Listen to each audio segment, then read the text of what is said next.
Class is now in session. I am Professor Hockey, and today we're discussing a Sharks mid-season review where I will be giving grades to many of the San Jose Sharks players. Now, we are technically a few games past the mid-season point of the year. That would usually come at 41 games out of the full 82 season, and right now the Sharks have played 51 games.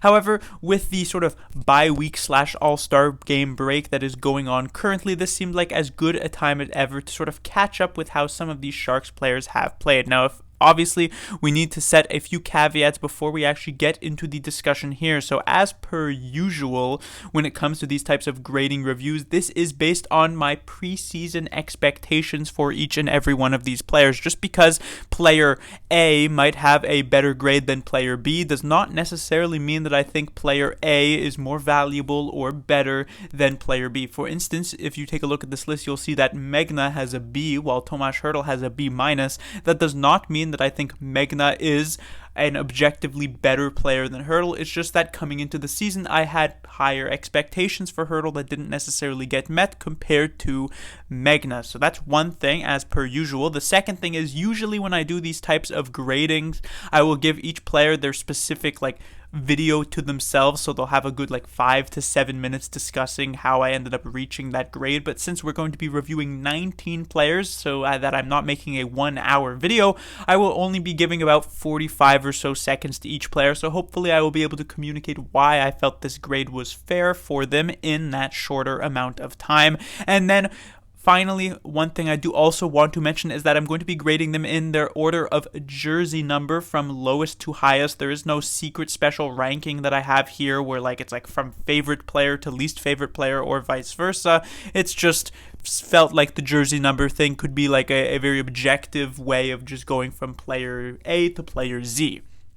So let us start off with Matt Benning. In an earlier video I did this season, I was giving grades to some of the Sharks newcomers, and I had given Matt Benning a grade of a C-, saying that he was a bit of a disappointment from what my preseason expectations were for him. I feel as though since then, my Matt Benning has actually improved somewhat. Benning has had kind of an up and down season. At the start, he was quite bad. Then the middle part, games 20 to 40, he actually played pretty good. And then recently, over these past few games, he's been a bit bad again. But in the end, his grade actually goes up a bit, and I feel as though he has been slightly outperforming my expectations for him coming into this season with the grade of a C+. Then when it comes to Nico Sturm, another player who was a newcomer for the San Jose Sharks, I had given him the grade of an A- in my newcomer video a couple of months ago, and that was because Nico Sturm really started the season like a house on fire when he was especially on that fourth line to start the year, but ever since he really got promoted up to the third line, he has kind of had a slow decline and settled into a decent spot where he is still better than my expectations were for him, but he hasn't necessarily blown me away all that much. He is in a way similar to Matt Benning, where he started the season very well, then from games 20 to 40 he's been kind of bad, but recently as of late Sturm has definitely seen some improvement, so while his grade will indeed drop, it is still better than average with a B-. Next is Luke Cunnin, who only just barely makes the qualifications for my review here since he's been injured for a large chunk of time. He's only played about 31 games of the possible 51 games on the year.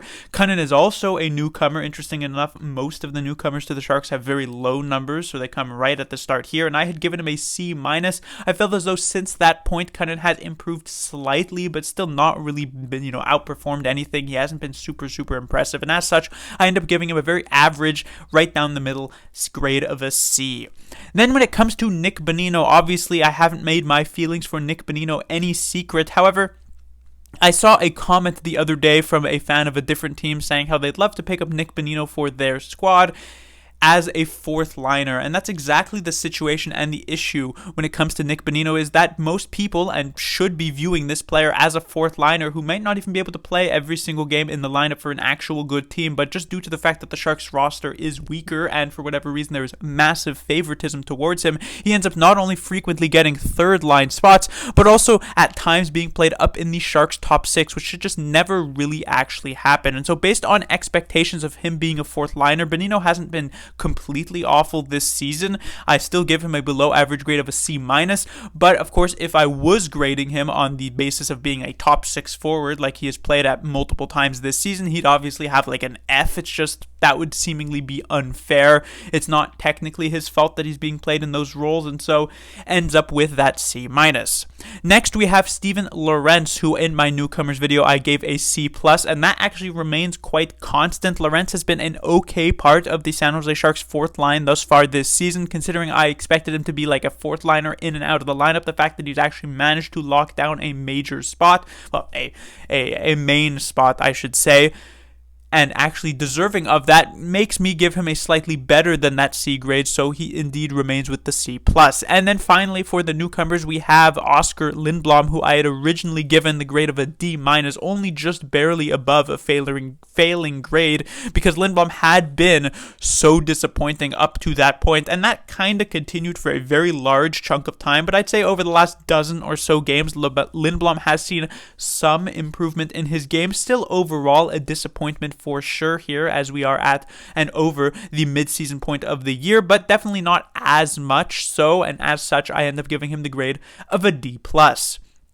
Then we have Jacob Megna finally getting into some better grades here, has found himself a pretty consistent partner with Erik Karlsson, and some credit does need to go towards Megna for how Erik Karlsson has been able to do this season. Obviously, like 90% of the credit goes to Karlsson, but we have seen Karlsson play with other defensive partners thus far this season, like Ferraro and Vlasic, and those never really worked out, so the fact that Megna has actually made a pretty dynamic duo up there is still somewhat impressive. And Megna, I felt as though has been a calming force on the blue line. He's actually been okay and been going for some of those offensive plays as well. And while he obviously does benefit a lot from playing with Erik Karlsson, that two-way street might be more one-sided than anything.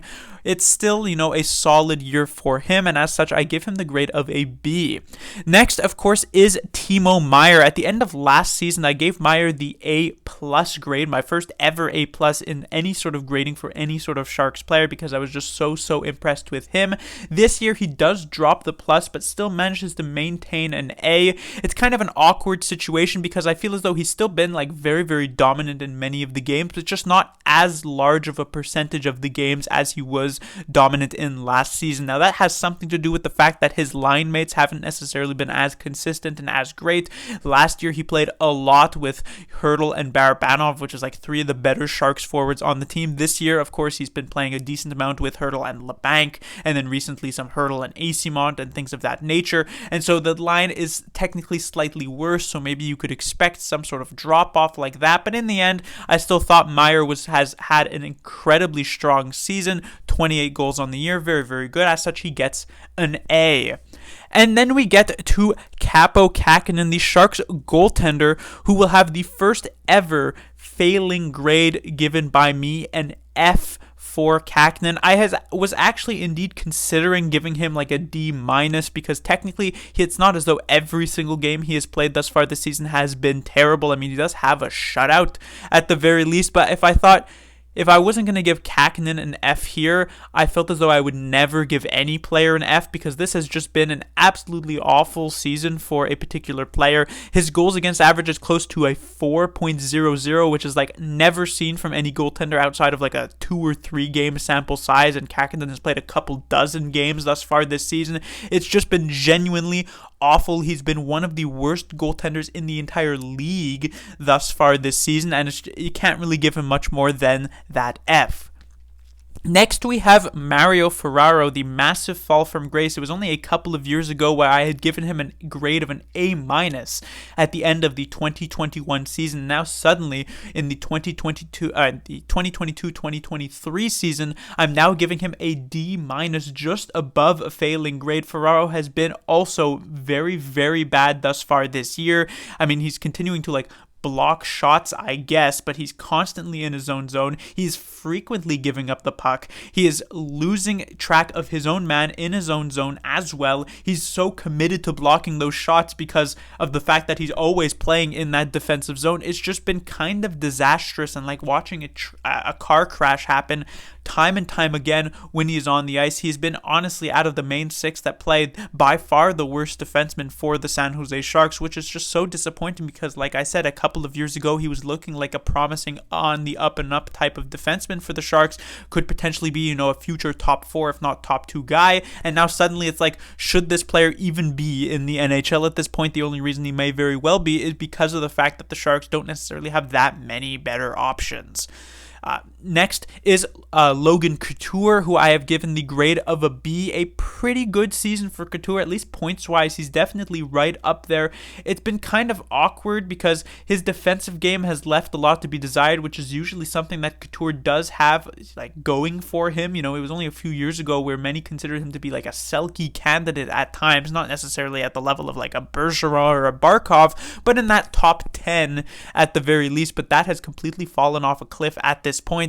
Now, you do have to give sort of some slack to him because his line mates over these past couple of seasons have been ever changing. While Meyer has managed to lock down Hurdle and frequently also has a pretty good third line mate with them, like Barabanov or LeBlanc, Couture has been given players like Bonino and Nieto and Gregor. And while these guys aren't terrible players, they're definitely not second liners. And so Couture's never necessarily been given much of a chance to build some sort of great chemistry, and so the fact that he still actually has a decent amount of points and has not been terrible for the Sharks is commendations in itself, and as such, like I said, the grade of a B.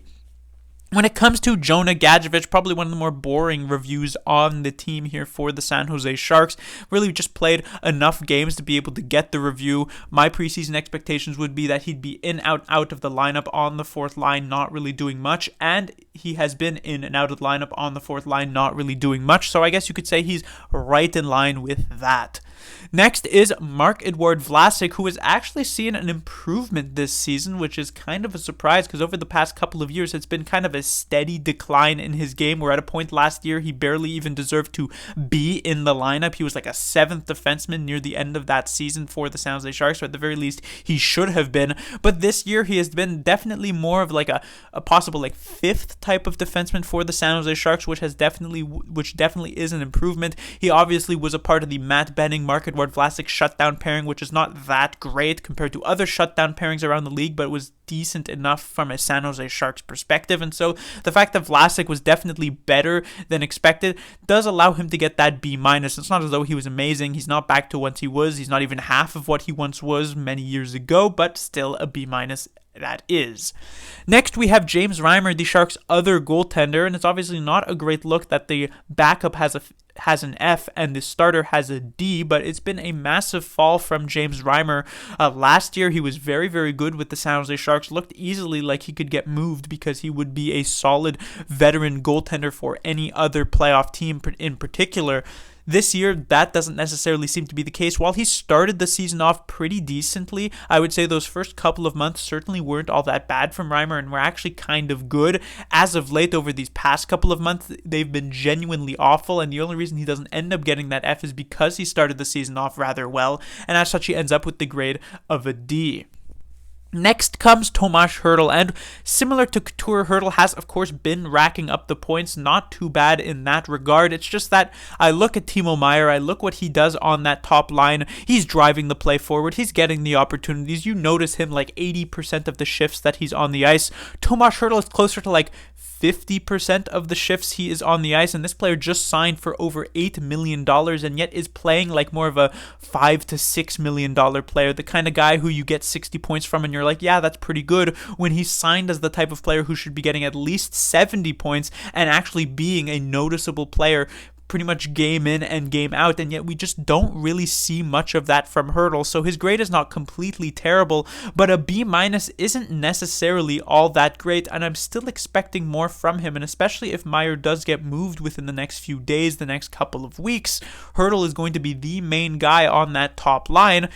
Will he be able to step up into that role? I'm not entirely sure. It is again kind of making me regret the fact that the Sharks did not trade Hertl last season. Hopefully that doesn't, that feeling of regret doesn't last with this player. But right now, it's not been a very good first year of his contract, or not been an amazing first year of his contract. And this is, supposed to be the time where this contract is worth the value. Anyways, moving on now, we have Radim Shemek, kind of similar to Mark Edward Vlasic, where he was kind of like a 7th defenseman at the end of last season, but unlike Vlasic, who did rebound to be like closer to a 5th kind of guy, Šimek kind of stayed a bit stagnant, I would say. Still kind of that 7th defenseman, still certainly capable of playing at the NHL, but earlier on in the season he had been doing pretty good, then kind of declined a bit up until this injury that has kept him out for an extended period of time, and who knows even what Radim Šimek's future with the San Jose Sharks. It was already kind of rocky this past offseason. Now with these injury troubles, he's on the second to last year of his contract. Could a buyout be coming? Probably not, but you never know, and it's just a bit of an awkward, rocky situation. As such, he ends up with a grade of a C.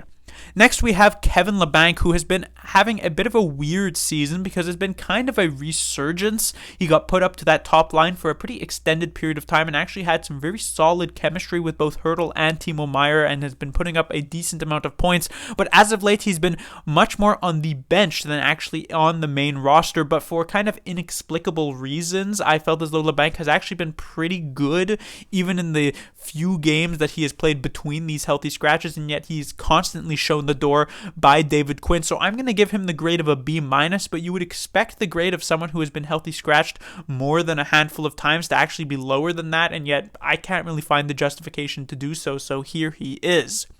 Next, of course, we have Erik Karlsson. Now, some people might be wondering, how does Erik Karlsson not have an A+ this season? He is like top 10 in terms of points for the he's number 1 for the points for the San Jose Sharks. He's top 10 in the entire league in terms of points as a defenseman. He leads all defensemen in terms of points. He's right up there in terms of even strength points. I believe it was only a couple of weeks ago he was ahead of Connor McDavid. I'm not too sure if that's still the case, but that was incredibly impressive from Erik Karlsson. He has been an absolute main piece, and if not the main piece, of the San Jose Sharks offense thus far this season, and yet I only give him the grade of an A because the fact of the matter is that as a defenseman, his position still comes down, yes, a lot to offense, especially these days, but also to some defense, and obviously his defensive game, as we all know, leaves a lot to be desired at times. There have been multiple games thus far this season where Karlsson has just been completely awful defensively, and when I say completely awful, I mean personally responsible for like 2 to 3 goals against, and that's not just a one-time thing, and so I can't really justify giving him the full A+, but he still has been very good for the Sharks, and as such I give him an A. And then finally we have Barabanov, a player who has been just very solid for the San Jose Sharks ever since he arrived here in San Jose a couple of years ago on a very fair deal. He's putting up good value there on the second line, sometimes onto the first line, a solid offensive player, and while his defensive game isn't great, and that has been a contribution for why Couture's game, going back to the earlier point I've made, has kind of devolved a bit on the defensive side of things, he has still all around been a positive player for the San Jose Sharks, and as such he gets a very solid grade of a B. But that will do it for this mid-season review. Clearly, many of the newcomers, at least in my opinion, from Mike Grier have been at best okay, like with Nico Sturm, and at worst kind of bad, like with Lindblom and Cunnin.